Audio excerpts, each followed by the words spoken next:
অক্টোবরের মাঝামাঝি সময়ে কক্সবাজার বিমানবন্দরে চালু হবে আন্তর্জাতিক ফ্লাইট চলাচল। সেই লক্ষ্যে পুরোদমে কাজ চলছে। বিমানবন্দরের সম্প্রসারিত টার্মিনাল ভবন, ইমিগ্রেশন, কাস্টমস ও সমুদ্র ছুঁয়ে রানওয়ে সহ লাইটিং সিস্টেমের কাজ প্রায় শেষের পথে। আন্তর্জাতিক ফ্লাইট পুরোপুরি পরিচালিত হলে বিশ্বে ব্র্যান্ডিং হবে সৈকত শহর কক্সবাজারের। এতে ইতিবাচক প্রভাব পড়বে দেশের পর্যটন শিল্পে। কক্সবাজার থেকে রহিদুল কবিরের পাঠানো তথ্যচিত্রে ডেস্ক রিপোর্ট। প্রায় এক দশক আগে কক্সবাজার বিমানবন্দরকে আন্তর্জাতিক মানে উন্নীত করার উদ্যোগ নেওয়া হয়। বিমানবন্দরকে আন্তর্জাতিক মানে উন্নীতকরণ প্রকল্পের আওতায় ৯,০০০ ফুট দীর্ঘ রানওয়েকে আরও ১,৭০০ ফুট সম্প্রসারিত করে মোট ১০,৭০০ ফুটে উন্নীত করা হয়েছে। সম্প্রসারিত অংশের মধ্যে ১,৩০০ ফুট সাগরের পানির মধ্যে। এটি দেশের ইতিহাসে প্রথম সমুদ্রের মধ্যে ব্লক তৈরি করে নির্মিত রানওয়ে। প্রকল্পের ব্যয় ধরা হয়েছে ১,৭৯৪ কোটি ৩১ লাখ টাকা, যা পুরোপুরি অর্থায়ন করছে বেবিচক। নির্ধারিত সময়ের মধ্যে কাজ শেষ করতে পুরোদমে কাজ করছেন প্রকল্প সংশ্লিষ্টরা।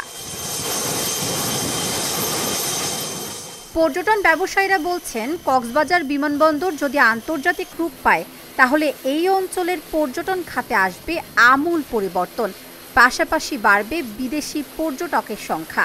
যে পরিমাণ বাইরে ট্যুরিস্ট আসার প্রয়োজন ওই পরিমাণ ট্যুরিস্ট আসে না, কারণ ডোমেস্টিক ফ্লাইটের কারণে ট্যুরিস্ট একটু আনইজি ফিল করে। এখন যদি কক্সবাজার সরাসরি আন্তর্জাতিক বিমানবন্দরে ফ্লাইট করতে পারে, তারা ট্যুরিস্টরা নির্ভয়ে নির্বিঘ্নে কক্সবাজার চলে আসতে পারবে। বিশেষজ্ঞরা মনে করছেন, বিমানবন্দর আন্তর্জাতিকীকরণের পাশাপাশি কক্সবাজার শহর, পর্যটন কেন্দ্র ও বিনোদন স্পটগুলোকেও আন্তর্জাতিক মানের করা দরকার। তাহলেই মিলবে আন্তর্জাতিক বিমানবন্দরের সুফল। পর্যটনের যে নতুন ধার একটু উন্মোচন হবে। তো আমি আহ্বান জানাবো যে কক্সবাজারের যে ইন্টারন্যাশনাল এয়ারপোর্টের মতো যাতে কক্সবাজারের এই শহরটাকে, পর্যটন কেন্দ্রকে ইন্টারন্যাশনাল মানের করা হোক। অক্টোবরের মাঝামাঝি সময়ে আংশিকভাবে চালু হবে কক্সবাজার বিমানবন্দরে আন্তর্জাতিক ফ্লাইট চলাচল, বললেন বেবিচক চেয়ারম্যান।